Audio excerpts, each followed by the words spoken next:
Hello दोस्तों, कैसे हैं आप सब। आज की हमारी कहानी है शादी में धोखा। बेटा, लड़की या उसके परिवार में से किसी को कोई बीमारी तो नहीं? गंभीरता से श्याम बाबू ने अमित से पूछा। नहीं अंकल, ऐसी कोई बात नहीं है। मैं उस परिवार को बहुत पहले से जानता हूँ।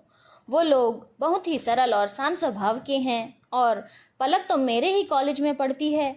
आप निश्चिंत होकर चेतन भैया का विवाह उसके साथ कर दीजिए, कहकर अमित अपने घर चला आया। डिनर के बाद अमित ने अपने पिता से पूछा, पापा, श्याम अंकल इतनी छानबीन क्यों कर रहे थे? बेटे की शादी के लिए कौन इतना गिन गिन कर पैर रखता है? ऐसे तो लोग अपनी बेटी की शादी में करते हैं कि कहीं धोखा ना हो जाए, बेटे के लिए तो करना पड़ता है। बेटा, कहते हुए उसके पिता कुछ सोचने लगे।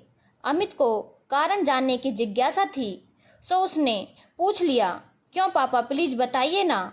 उसके पिता बोले, 5 साल पहले श्याम बाबू ने अपने बड़े बेटे अमर का विवाह एक एमए पास लड़की के साथ किया था। श्याम बाबू का पहला अनुभव था। लड़की और परिवार दोनों बहुत अच्छे थे। शादी पक्की होने के बाद कुछ दिनों पहले लड़की ने शादी से इनकार कर दिया। फिर 10 दिनों के बाद लड़की और उसके पिता ने अमर से माफ़ी मांगकर शादी जल्दी करने के लिए कहा। श्याम बाबू छल कपट नहीं जानते थे, बेटी के पिता का मर्म समझते थे।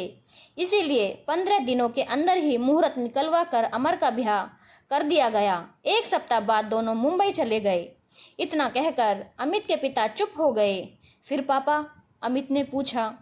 पिता बोले, कुछ दिनों तक तो सब अच्छा था। फिर अचानक अमर की पत्नी उस पर चिल्लाने लगी, सामान फेंकने लगी।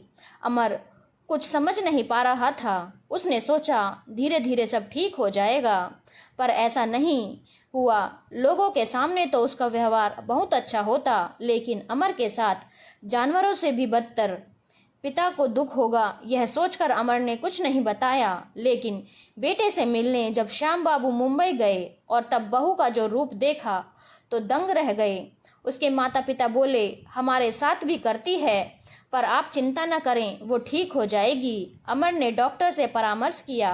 तब पता चला कि उसकी पत्नी मानसिक रोग से ग्रसित है। मुश्किल यह था कि सबके सामने वह इतना अच्छा रहती कि अमर को ही गलत साबित हो जाता। किसी तरह से 2 साल बीते। अमर का स्वास्थ्य गिरने लगा। तब श्याम बाबू ने बेटे को तलाक दिलवाने के लिए अदालत का दरवाजा खटखटाया। इस कार्य में श्याम बाबू का पैसा पानी की तरह बहा। अमर को मानसिक कष्ट से भी गुजरना पड़ा। 2 साल 8 महीने तक अदालतों के चक्कर लगाने के बाद अमर को तलाक मिला। कई महीनों तक श्याम बाबू का परिवार इस सदमे से उबर नहीं पाया था। कुछ महीनों के पश्चात अमर नॉर्मल हुआ। उसने नई कंपनी ज्वाइन की, पर शादी न करने का फैसला कर लिया।